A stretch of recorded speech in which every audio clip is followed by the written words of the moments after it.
Bueno, entonces, bienvenidos a todos a un nuevo seminario. En esta oportunidad vamos a escuchar a Marie Forget. Ella es profesora e investigadora de geografía de la Université Savoie-Mont-Blanc. Forma parte del laboratorio interdisciplinario Ambiente, Dinámicas y Territorios de Montaña. Su investigación se centra principalmente en recursos y patrimonios y trayectorias políticas de las montañas. Se centra en la explotación y preservación de recursos, en particular examinando el nexo entre minería, agua y energía. También es subdirectora del Departamento de Geografía, estudia las dinámicas territoriales desde la escala local hasta global, así como el papel de los territorios de montaña en las transiciones energéticas. Su investigación se focaliza en los Andes, Argentina, Bolivia, Chile, Perú y Colombia, los Alpes, el Macizo Central y la península ibérica. Busca comprender las relaciones de poder y los impactos territoriales inducidos por una entrada diferenciada en la transición entre el norte y el sur. Su investigación se enmarca en el campo de las humanidades ambientales, buscando romper las barreras del conocimiento, compartiendo experiencia disciplinaria sobre temas interdisciplinarios. Así que, Marí, te agradecemos otra vez y te damos lugar a tu presentación. Muchísimas gracias, Luciana, para esa presentación. Para empezar, quiero agradecer mucho a los organizadores de este seminario por brindarme la oportunidad de presentar esa comunicación y espero crear un intercambio después. Espero que os vaya a gustar la presentación que la he llamado Disociar la Tierra de la Tierra con un T mayúscula que voy a intentar explicar qué diferenciación hago y intentar vincular el suelo y el subsuelo en un contexto de transición energética. Para empezar, quería resaltar las dimensionales de esta presentación que voy a manipular mucho las dimensiones horizontales y verticales. Y eso es lo que diferencia a simple vista la dimensión horizontal, que sería la Tierra con una pequeña t, y vertical, que sería más bien la Tierra, comprendiendo el subsuelo. Lo que en mi trabajo estoy intentando articular es las relaciones de las tierras superficiales con la tierra subterránea y geológica que constituyen geografías superpuestas que están inmersas en dinámicas económicas, sociales, culturales y ambientales bastante distintas. La transición energética, tal como se concibe actualmente, tiene como objetivo principal la decarbonización de los sistemas energéticos, lo que conlleva una extracción creciente y exponencial de materias primas minerales. Eso se traduce en un aumento exponencial del consumo de recursos y también en una competencia intensificada por los recursos transversales como el agua, la energía y también el uso del suelo. El uso del suelo se refiere directamente a la dimensión horizontal a través de las actividades mineras sin posibilidades o muy pocas posibilidades de compartir el espacio. Y por eso lo he ilustrado con una explotación de litio y otro ejemplo de explotación de litio, que es el proyecto que está empezando en el Macizo Central en Francia. Así que la pregunta de investigación que intento presentar hoy sería qué son las articulaciones entre las diferentes formas de transiciones y también las paradojas, es decir, las transiciones están para cuidar a la tierra o para explotar la tierra. Y vais a tener que disculpar todas las letras que se han invitado en el PowerPoint. Las paradojas de las transiciones que opone en ciertas medidas la transición energética y la transición ecológica, porque las perspectivas de estas dos transiciones difieren y si no se oponen y generan también impactos y beneficios locales que pueden muy simplemente entrar en conflicto. Am, En efecto, las actividades extractivas en nombre de la transición, por ejemplo, generan interrogantes y preocupaciones, siendo objeto de intensos debates que generalmente enfrentan la protección de la tierra en favor de la producción agrícola o de la biodiversidad, con la extracción de materias primas. Los argumentos y las narrativas se refieren todos a transiciones ecológicas cuyas perspectivas difieren y nuestra presentación así se apoya en los resultados de encuestas y entrevistas sobre las relaciones de los habitantes con su entorno, su aceptación de la transición y la aceptación o rechazo de las explotaciones.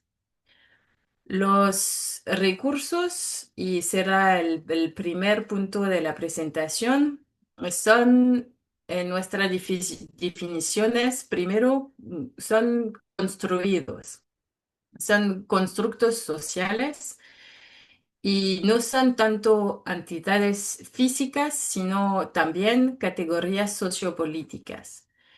Así que en esta primera parte voy a intentar demostrar que no son ni naturales ni dadas y que hay un proceso para convertirse en un recurso y este recurso es tanto ideacional como material. El aspecto material existe antes de que se conviertan en recurso, pero sus valores, positivos o negativos según los casos, se basan en criterios considerados válidos en contextos históricos y geográficos específicos, así como en las controversias científicas del momento. El segundo punto de la presentación será para presentar las estrategias y tácticas que, que buscan a asociar o a disociar el suelo, la dimensión horizontal del subsuelo, que sería la dimensión vertical. El primer punto sería empezar por decir que los recursos son construidos. La primera forma sería mediante los usos. Se crea un recurso según la demanda y el consumo de ciertos recursos y esta demanda responde también a acuerdos marcos que van a promover cierta consumación. Por ejemplo, aquí en Europa, el tema de hoy es sobre todo sobre los vehículos eléctricos. Em, para empezar, porque el vehículo eléctrico es una de las elección tecnológica que está presente a la vez en todo el tema de transición energética para disminuir las emisiones de gas em, me he olvidado el nombre No de sé, el gas efecto invernadero. Efecto invernadero. Gracias.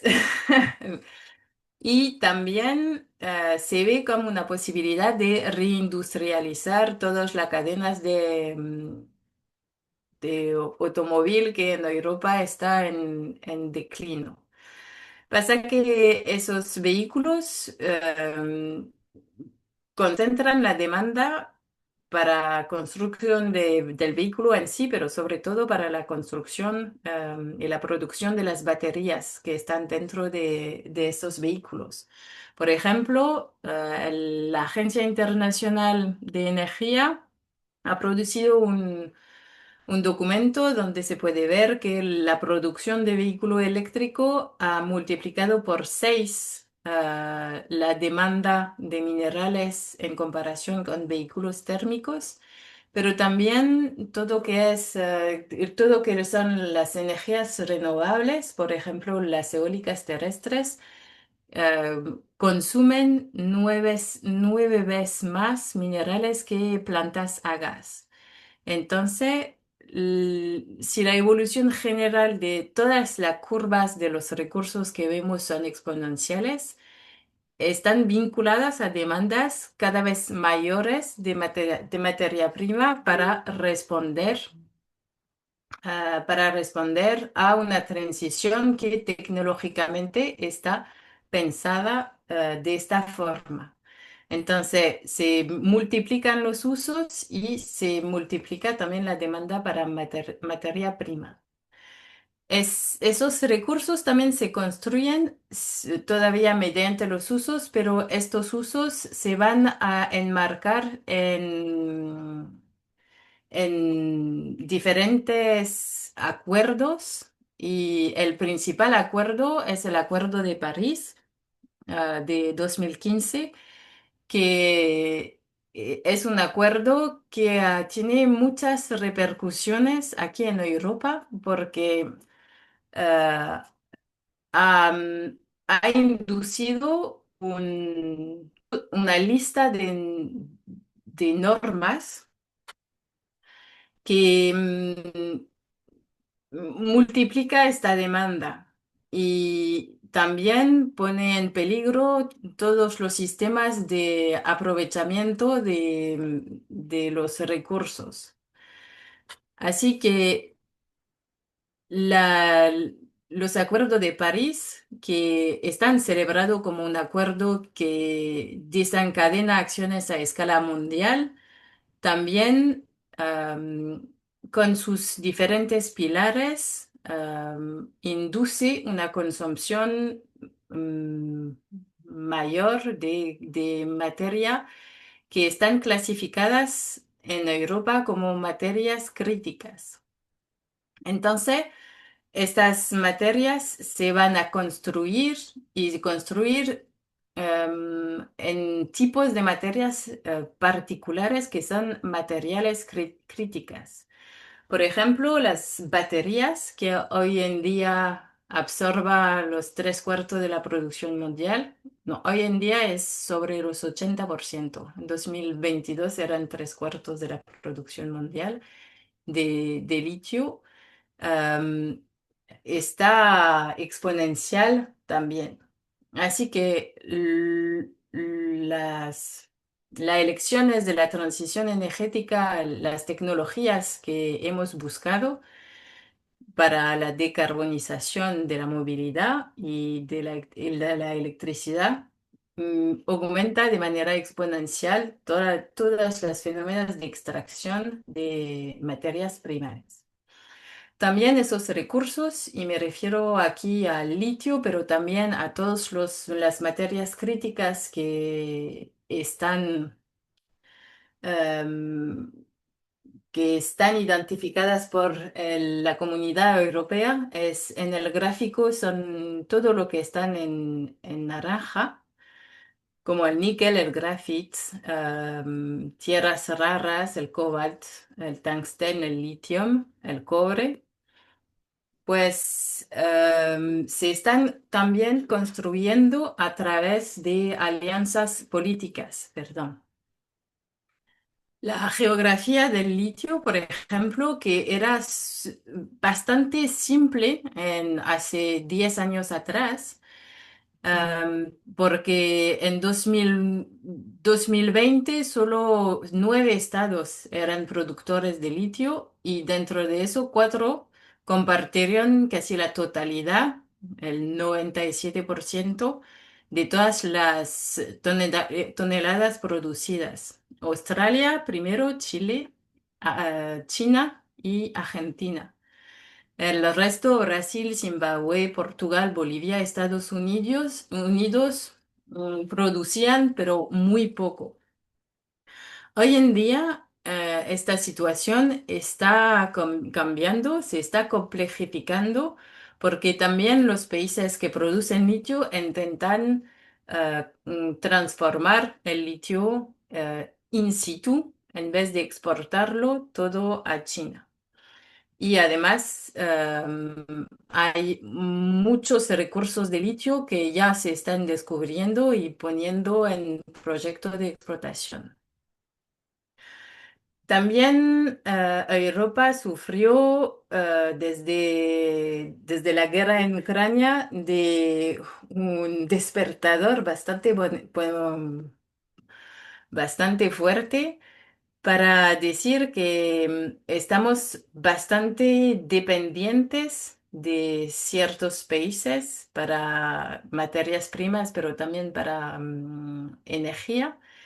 Y se está poniendo mucho en marcha todo lo que se puede llamar diplomacia de los recursos.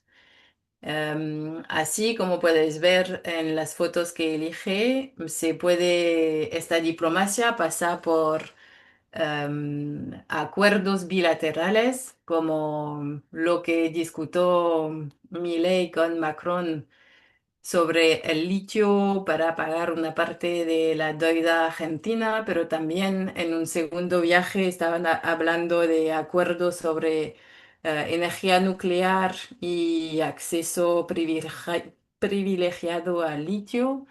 También al nivel francés se firmó una delegación con la presidencia boliviana de cooperación para trabajar en la hidrogeología de los salares bolivianos, en otros términos, para saber cómo se podrían objetivar los recursos disponibles. Y la última foto es que ves Ursula von der Leyen, que es la presidenta de la Comisión Europea, que era la presidenta de la Comisión Europea, firmando un acuerdo sobre comercio de materias primas con Chile. Así que el recurso también se construye a través de alianzas políticas. Y en Francia lo que se escucha mucho, pero supongo que es lo mismo en Chile y en Argentina también, supongo que la narrativa está bastante presente, es construir el recurso a través de la noción de soberanía. En Europa se firmó en 2019 lo que se llama el Pacto Verde Europeo, cual objetivo es asegurar la independencia de recursos minerales para la industria verde. Am, en 2050 la Comisión Europea tiene el objetivo de abastecerse de 10% de su demanda de materias primas dentro de la Unión Europea, diversificar la proveniencia de las otras materias primas y poner un foco sobre todo lo que es reciclaje. Eso viene del Critical Material Act que se firmó en 2008 y tuvo bastante impactos también en la creación de organización para llegar a respetar este pacto verde. Como en Francia, dos agencias se crearon, el COMES, que es un comité para los materiales estratégicos en 2011, y hace 3 años una delegación interministerial para abastecimiento de los minerales y materiales estratégicos que va a coordinar la acción del Estado en materia de aseguramiento de los suministros de metales. También esa noción de soberanía, voy a llegar, pasa por un apoyo muy fuerte del Estado francés a sus empresas mineras. Tendría que decir a su empresa minera porque Eramet es una de las empresas, una de las únicas empresas mineras francesas. con desarrollo de procesos tecnológicos que después se van a exportar. Por ejemplo, Eramet, que tiene ya una operación en Argentina, desarrolló su proceso de extracción en el noroeste de Francia con subsidios europeos y franceses. También este recurso se construye por la noción de soberanía, desarrollando las últimas etapas de producción de batería. Por ejemplo, en Europa hay em, más de 18 proyectos de gigafactoría de producción de batería a gran escala. Eso es para luchar un poco en contra del gráfico que tenéis a la derecha, que es muy interesante, es un poco viejo, seguramente que habrá cambiado, pero no del todo, porque el primer círculo representa la producción primaria de litio. Entonces se ve que Australia, Chile, Argentina está bien presente, China también un poco y un poco los Estados Unidos. Y más nos alejamos, más el litio está transformado. Se ve que en el segundo círculo, para producir bases químicos, se ve que China ya tiene una plaza es bien superior a lo que representa el litio que produce. El Chile todavía tiene un pequeño espacio, así como Australia, mucho menos, porque Australia exporta 70% del litio así bruto, sin transformarlo nada. Y en el último círculo es la producción de batería. Y se ve que Corea, que no tiene ninguna explotación de litio, ya está bien presente. China tiene más que la mitad de la producción de batería. Japón también aparece. Y, por ejemplo, Argentina ha desaparecido.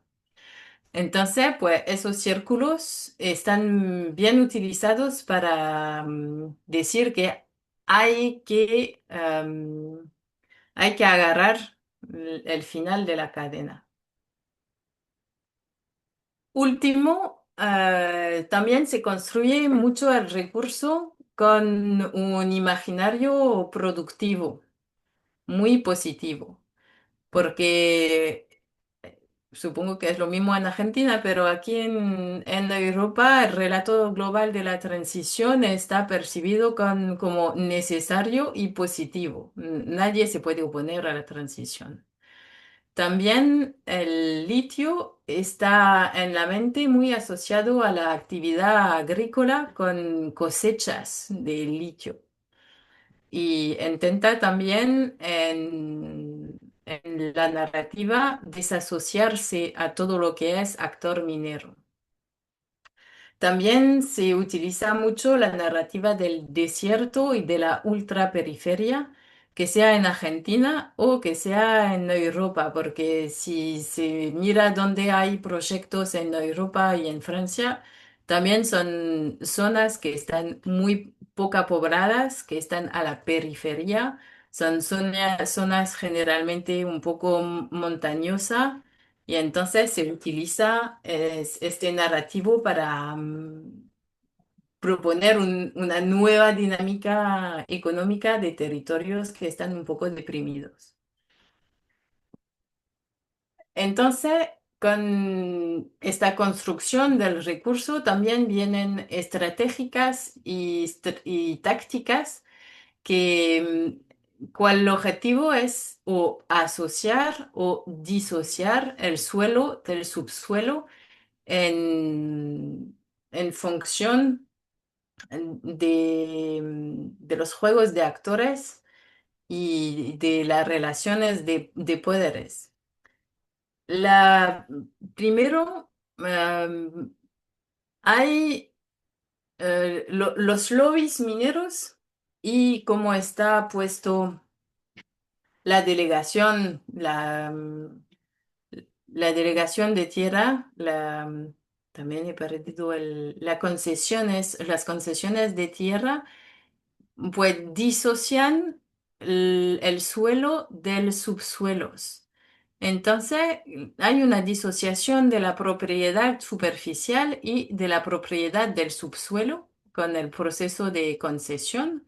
Y de hecho, hace una jerarquización, jerarquización de los recursos de facto sin que haya derecho de oposición de los propietarios de la superficie.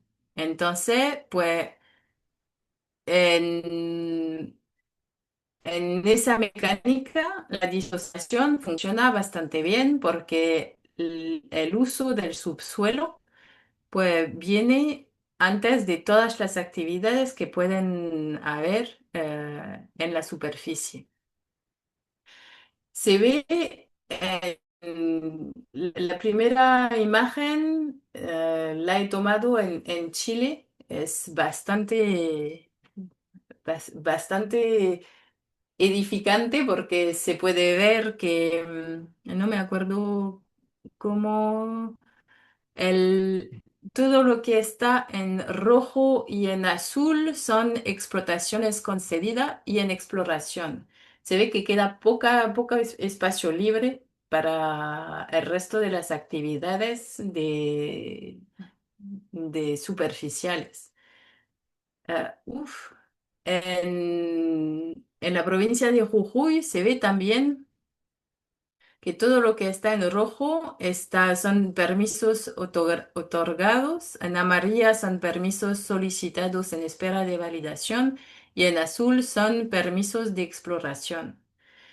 Entonces se ve que toda la parte andina del oeste está todo cubierto por concesiones.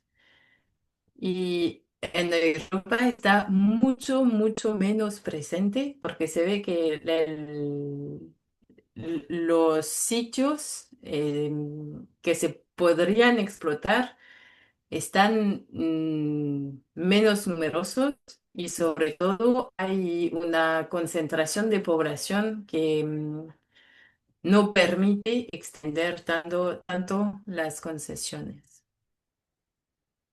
También lo que hemos estudiado con Chloé Artero Nicolás son las tentativas de disociar con una distinción legal los recursos de agua y de disociar lo que viene del subsuelo de lo que está en las tierras superficiales. Porque en el Código de Aguas de Chile las salmueras no estaban bien identificadas y entonces pues no, el código de agua no aplicaba a las salmueras. Por ejemplo, con las salmueras las empresas podían tener derechos de extracciones entre 4 y 18 veces superiores que las de agua, que todas las medidas de restricción de uso no se aplicaban a la extracción de salmueras y entonces, pues, las almueras están consideradas como un producto minero y no como una forma de recurso de agua. Eso fue una lucha bastante grande con los lobbies mineros, porque de esta forma, si el agua está representada como un producto minero, se sale también de todas las luchas que están bastante presentes alrededor del recurso de agua.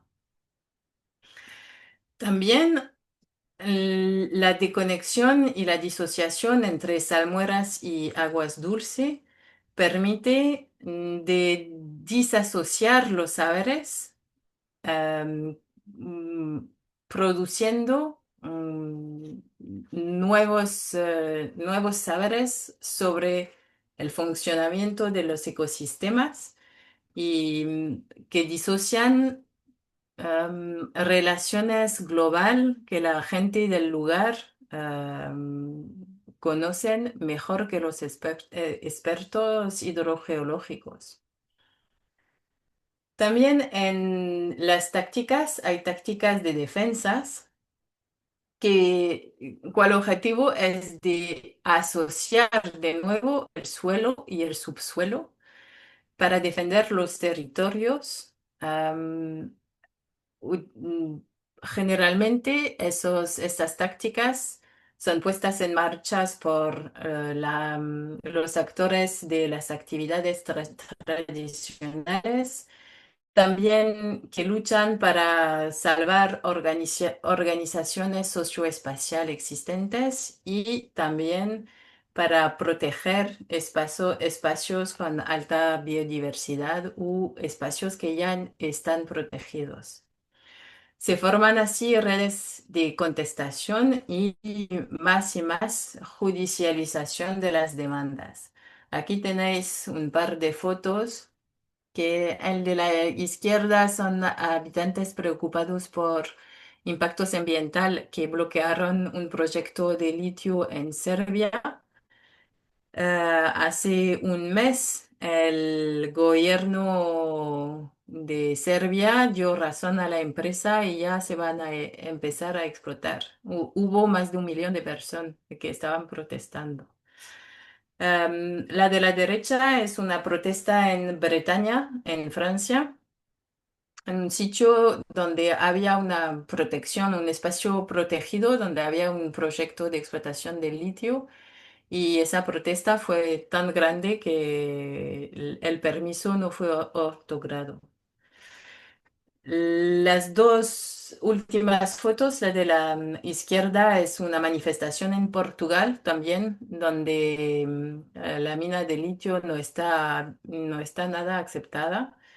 Y a la derecha es una foto que saqué en Jujuy, en Argentina, donde también hay bastante movilización en contra. Asociar también el suelo y el subsuelo se hace bastante a través de recursos transversales y el agua es el recurso que más moviliza porque donde se miran las contestaciones se ve que el agua siempre está al centro de las contestaciones. El agua también es lo que une el suelo y el subsuelo porque permite reintroducir la visión holística, cultural del funcionamiento del territorio, pero también físicamente circula entre las diferentes esferas de la superficie, así en el subsuelo y en un ciclo que está más completo. Em, También el agua está bastante, como es un bien común, está bastante regulada y permite judicar un poco también las reclamaciones en cuanto al medio ambiente. Así que las diferentes formas de proteger y de asociar el suelo y el subsuelo vienen a través del consentimiento libre, previo e informado, lo que se llama en Francia la Comisión Nacional du Débat Public, que está hecho para meter en debate más o menos orientado pues el desarrollo de las explotaciones mineras.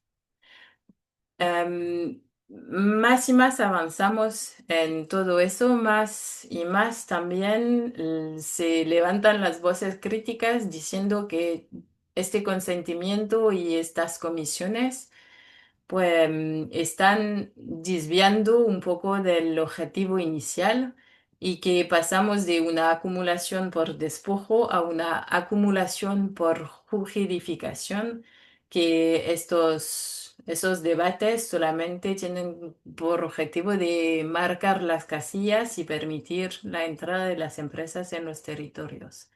En el caso de Francia, en el proyecto de litio en el macizo central, se hizo Comisión Nacional del Debate Público Hubo debates durante 2 meses y medio, participaron mucha gente y al final, antes de que se terminó, el Estado francés pasó el proyecto y dijo que era interés nacional y entonces ni siquiera esperó a que se rindieron las conclusiones del debate.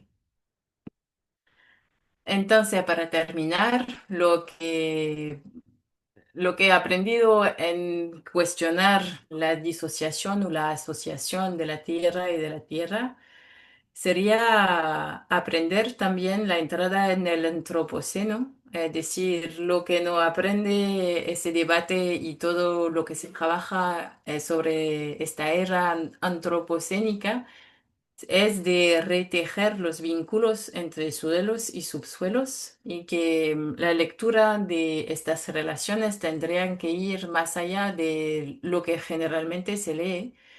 Entonces, más allá de una lectura económica o de una lectura de desarrollo territorial, y se tendría que aprender más sobre una visión holística y sistemática del funcionamiento de los territorios superficiales, pero no olvidando el subterráneo.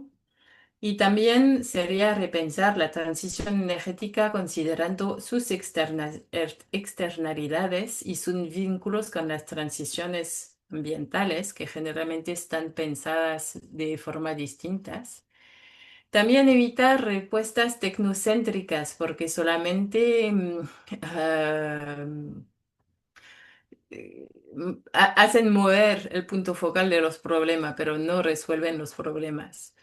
Y también se resalta el rol, el papel muy importante del Estado en jerarquización de las actividades, de las actividades en los espacios superficiales. Y lo que terminaría diciendo que después de todo eso habría que abogar por una transición que sería más fundada en la sobriedad. Y aquí termino.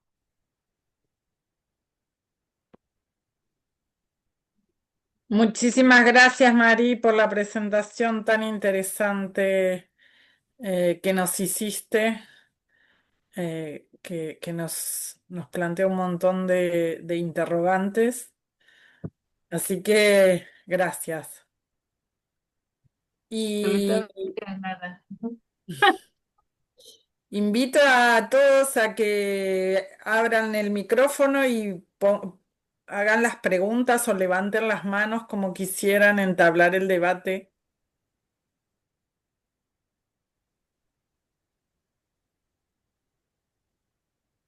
Ahí Aldo Mar tiene una primera pregunta. Bueno, mucho gusto de escucharte. Muy buena explanación. Nosotros estamos acá en Brasil muy interesados en este tipo de estudio e investigaciones, porque Brasil también es un productor de litio. No es uno de los más principales, pero tiene las que se llaman las tierras raras. Y también es un productor de hidrógeno. Y eso, así como en Argentina, Chile, esa cuestión eh, viene a ser muy importante porque está en un contexto geopolítico que va a asociar China y Estados Unidos en esta cuestión y las negociaciones que se van con estos bloques, con la Unión Europea y Estados Unidos en las negociaciones de los aranceles que vienen con Trump. Pero nuestro estudio principal es la Unión Europea y sus relaciones con la América Latina y el Caribe. Y usted tiene unos datos muy interesantes sobre eso. Y si tiene otros aportes, por ejemplo, nosotros trabajamos con el el interés en la Global Way, la Global Gateway Strategy, la estrategia Global Gateway de la Unión Europea, que quiere después de 2023 se ha aproximado de América Latina una vez más, pues estaba sin relaciones, estaban sin relaciones desde 2015. No había negociaciones bilaterales y con la estrategia Global Gateway, la Unión Europea viene no solamente a América Latina, pero en África y Asia, con inversiones de ayuda en infraestructura, pero está subentendido que el interés es financiar el litio y el hidrógeno verde y las explotaciones de tierras raras. Si tiene alguna información a más, sería muy interesante, yo creo. Gracias, Marie Forge. Muchas gracias por esa pregunta. No tengo muchas más informaciones sobre todo eso, salvo que más avanzamos, más todos los materiales estratégicos están reapropiados por niveles políticos muy altos.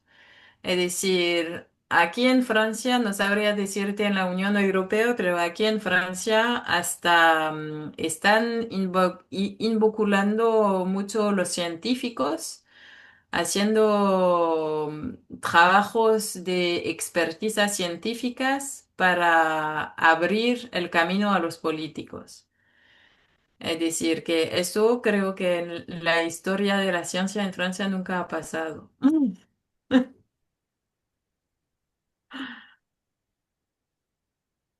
Bueno,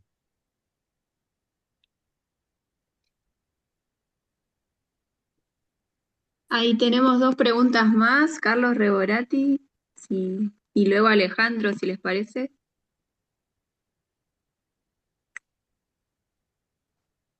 ¿Me toca a mí? Sí, si querés, Muy Carlos, y bien. luego le damos lugar a Alejandro con su Bien, pregunta. bueno, felicitaciones María, fue muy, muy interesante realmente tu descripción. Vas a tener que aprender un poco más de castellano, pero bueno. Igual se entiende perfectamente. Ahora, yo tengo alguna duda si lo que estamos viendo acá con el tema del litio y los autos eléctricos no es simplemente una expresión más del capitalismo, ¿no? O sea, no, parece, a veces nos olvidamos de que estamos en un mundo guiado por el capitalismo, globalmente, digamos. Y esto es un muy buen ejemplo. O sea, el capitalismo declara de que por ahora que va a producir autos eléctricos, por lo tanto necesita litio, por lo tanto necesita producir litio y por lo tanto produce litio en Argentina, donde sea, incluso produce litio en Europa. Cuando hace 10 años, como bien dijiste vos, nadie hubiera pensado producir litio en Europa, porque las condiciones técnicas de producción de litio en Europa y en Brasil también no son totalmente diferentes a las condiciones técnicas de producción de litio de los países andinos, donde es mucho más fácil y más barato producir litio. O sea, yo creo que lo que va a pasar es va a aumentar el precio del litio, lo que va a permitir a Europa producir litio a un precio mayor. Posiblemente, que es lo que hace normalmente el capitalismo, ¿no es cierto? Hace producir el mercado, hace generar precios diferentes. O sea que yo creo que habría que incluir, Marí, en tu descripción tan interesante y tan llena de información, este tema de cómo hacemos, digamos, para, digamos, sostener el medio ambiente cuando el litio surge como una necesidad global imperiosa. Digo, yo dije antes, ahora en los últimos años, estos días ha aparecido un dato muy interesante, es que los países productores de autos eléctricos se están como arrepintiendo de producir autos eléctricos porque es muy caro producir autos eléctricos y la energía es muy cara. Ahora, yo creo que habría que introducir este tema de en qué economía global estamos viviendo, para no vivir en un mundo de fantasía o de wishful thinking, ¿no es cierto? O sea, qué lindo sería que... Gracias, Marí. Creo que tienes mucha razón. No hablé del capitalismo porque creo que hay muchos trabajos sobre todo eso. Lo que es bastante interesante es que en Francia, por ejemplo, ya se empieza a pensar No, no sería de otra forma, pero ya sabemos que el objetivo de tener solo autos eléctricos en 2030, porque eso era el objetivo, 2035 solo se vendía autos eléctricos, ya cambiaron el texto, diciendo que ahora solamente tiene que ser 70%. Y más avanzamos, más también nos damos cuenta de todos los dispositivos eléctricos de producción de electricidad que vamos a tener que instalar. Así en Francia también se está poniendo de nuevo en marcha lo que habíamos abandonado hace 20 años. Empezábamos a cerrar centrales nucleares y ahora el presidente acaba de decir que eso era la energía del futuro, que así que vamos a abrir. Así que también se está pensando, hay muchas voces que dicen que el auto eléctrico es solamente capitalismo para abrir nuevos mercados económicos y que no es nada más. Entonces también hay mucha gente que está intentando pensar, planificar para tener vehículos colectivos y repensar todo lo que es la movilidad colectiva. Pero eso también va con bajar el ritmo de vida de todo el mundo, tener que vivir en un mundo que está más pequeño, porque no puedes ir a la gimnasia al otro lado de la ciudad y después, 2 horas después, dar una charla y entonces tienes que focalizarte en un territorio más pequeño. Y todo eso significa también perder mucha libertad de acción y la gente todavía no está dispuesta a dejar su auto.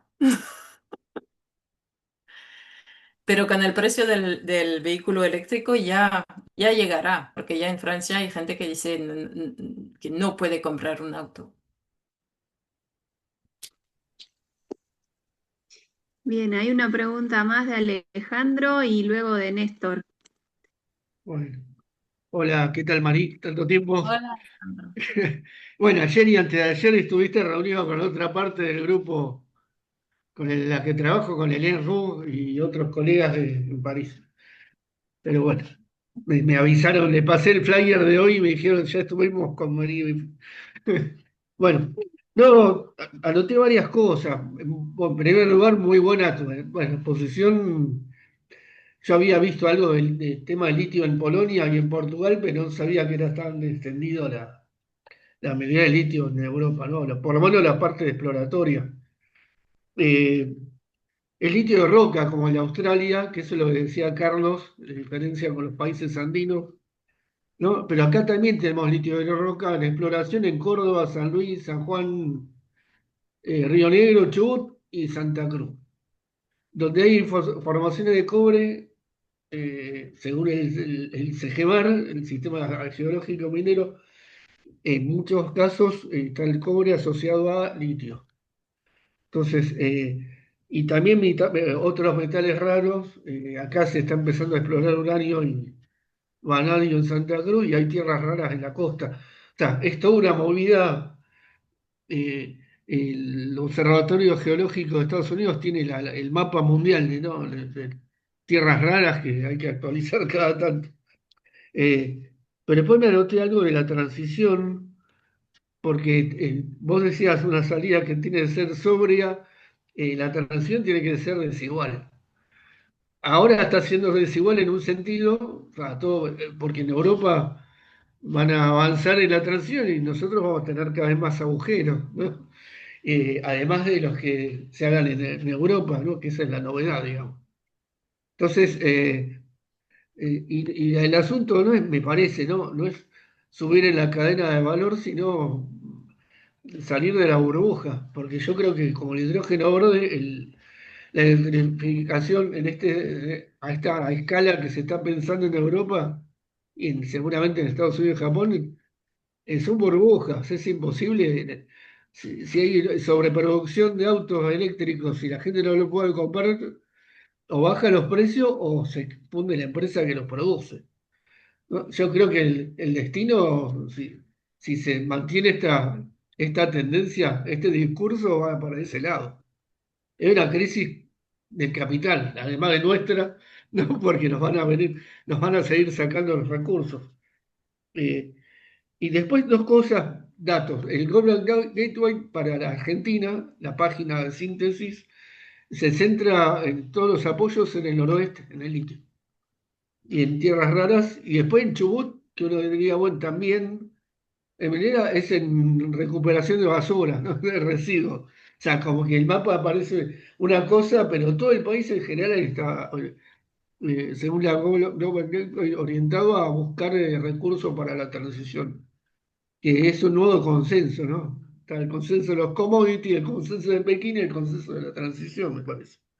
Eh, y por último, Santa Cruz. Datos acá el control del agua se traspasó a minería. El año pasado estábamos protestando afuera de la legislatura y no podemos impedirlo. Pero le damos el control del agua al zorro, ¿no? El zorro, le damos el control del gallinero, diríamos, ¿no? Entonces, es una contracción de una provincia, acá la diferencia con Francia, que somos un Estado federal, entonces las provincias son dueñas del subsuelo. Entonces, en esta provincia le estamos dando el control del agua a las mineras y a las petroleras, ¿no? Entonces, que eso es cada vez más grave, ¿no? Que se suma a la falta de información. eh, el IFREMER es de Francia, la Autoridad de Fondos Marinos, es el único instituto que difunde datos abiertos o más o menos abiertos de minería submarina, que Brasil está explorando en frente a Porto Alegre, pero acá no hay datos. Entonces, era eso, era muchos datos y algunas cuestiones de opinión. Eh, Así que muy bueno, muy bueno. Yo no sé si están haciendo algo comparado con Europa Oriental, que tiene que, si hay, en Ucrania está pasando lo parecido.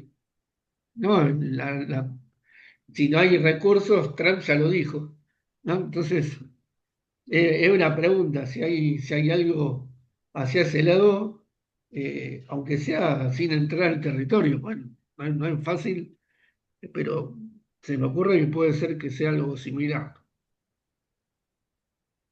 Eso. Muchas gracias y disculpen la extensión. Muchas gracias, Alejandro. Es súper interesante porque la narrativa aquí en Europa es que están abriendo minas para justamente bajar estas inegalidades, decir, estar responsable de la transición. Pero lo que no dicen es que no va a bajar las aberturas de mina en el sur. Es decir, las empresarias van a abrir las minas en los países del sur igual, más las del norte. Así que sí, creo que es una burbuja y hay mucha gente que empiezan a posicionarse en contra de esta transición. De hecho, creo que en Europa la transición es súper conflictiva, no en términos de minerales, pero sobre todo en términos de implementación de producción de energía. Hay muchos conflictos relacionados a las eólicas, que es súper conflictivo. También en Francia estamos pasando leyes para prohibir todo lo que es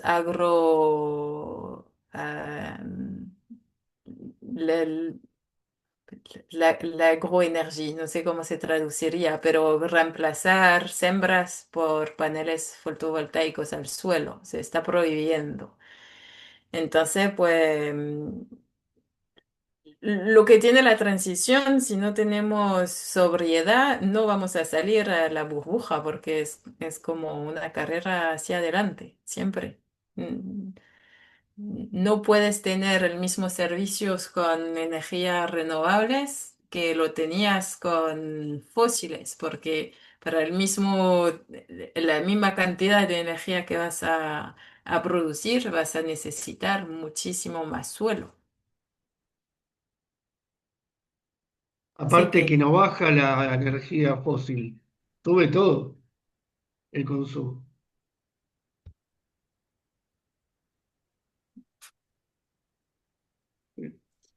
Bien, teníamos una pregunta más de Néstor y si quieren con esta cerramos y le damos descanso a Mari, que allá ya es tarde y Sí, debes querer algo, descansar. una consulta rápido. Eh, Porque ahí, por ejemplo, gracias Mari por bueno, la presentación, muy buena. Yo recién estoy ingresando en la parte de energía, en lo que es la carrera de ingeniería. Bueno, trabajo justamente en lo que es la transición energética para la ciudad de Buenos Aires. Y bueno, con todo el tema este de la transición energética, el pacto en 2050, París. Eh, ¿Cómo es el tema de, digamos, allá en Francia o que tenga algún tipo de- de- de noticias o el tema de las compañías eléctricas que, digamos, puedan abastecerse de generación de energía, tanto renovables como no, pero utilizando baterías para justamente guardar ese tipo de energía? ¿Qué empresas hay así grandes que justamente guarden ese tipo de energía y la utilicen? Pues sé que hay ese tipo de tecnologías hoy en día en Europa. sí, creo que Francia no es el país más avanzado de todo lo que es guardar en batería. Desconozco un poco el sistema eléctrico, pero en Europa, en las ciudades, apuntamos más al desarrollo de las redes eléctricas que al desarrollo Del de abastecimiento. de abastecimiento en batería. Porque hoy en día en Francia hay como dos megaproyectos de líneas alta tensiones para conectarnos a los vecinos, a Italia y a Alemania. Así que desarrollamos más redes para justamente poder aprovechar todas las energías renovables que se están instalando en el sur y en el norte, que son muy complementarias. Y también creo que la guerra en Ucrania tuvo un efecto muy grande porque cuando pasó es la primera vez en creo que la historia entera de las empresas francesas de producción de energía que fueron Total, que hicieron una conferencia de prensa diciendo que todo el mundo, que sean la gente o las industrias, tenían que bajar un 10 un 20% de consumo. Todas las entidades públicas tuvimos que helarnos en invierno porque bajaron la calefacción. No sé si Silvina estaba en este momento, pero fue tremendo para bajar porque era como obligatorio. Todo el mundo tenía que bajar 10% de... Entonces nos forzaron a sobriedad. Y lo curioso es que la gente lo entendió y que el presidente de Total decía, mi, te vendería más energía porque hago dinero cuando te van, pero no tengo. Ya no te lo puedo vender porque no lo tengo.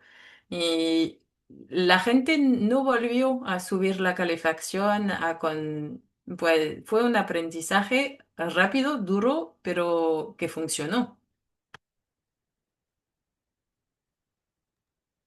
Ahí Silvina tiene un Sí. comentario y con eso Gracias, cerramos. Mari. Voy a contarles a los demás que en el marco de un proyecto ustedes hicieron una película que yo tuve la suerte de ver sobre la explotación de litio, el proyecto de explotar litio en Francia, en el cual ustedes recopilaron las voces a favor y en contra. ¿Nos podés contar cómo evolucionó ese proyecto? El proyecto de litio. Ah, el proyecto de litio es lo que estaba comentando. En final de julio, el Estado francés dijo que iba a empezar sí o sí, porque era del interés nacional. Entonces lanzaron el proyecto Pasa que en Francia fue bastante discutido este proyecto. Lo pasaron de Open Pit a subterráneo porque sabían que Open Pit ya no era aceptable por la población. Y también se gastaron. No estoy diciendo que la empresa se gastó, porque hubo muchas subvenciones, hubo más de 22 millones de euros de subvención nacional a este proyecto para recircular el agua, para montar todo en trenes en vez de camiones, para hacerlo como un proyecto piloto para enseñar que todo puede pasar bien. Y la película, si la queréis visionar, es posible porque creo que además Violeta, que es argentina, hizo la traducción en subtítulo en español. Entonces, después me pasas el link y los seminarios quedan grabados y la presentación también la subimos y podemos poner el link para difundir la película. Sí, con mucho gusto. Bueno, te dejamos, te agradecemos enormemente que nos hayas brindado este tiempo. Saludos a todos y hasta el miércoles próximo. Muchísimas gracias. Saludos. Chao, hasta Gracias. luego. Hasta luego. Gracias, gracias, Silvina.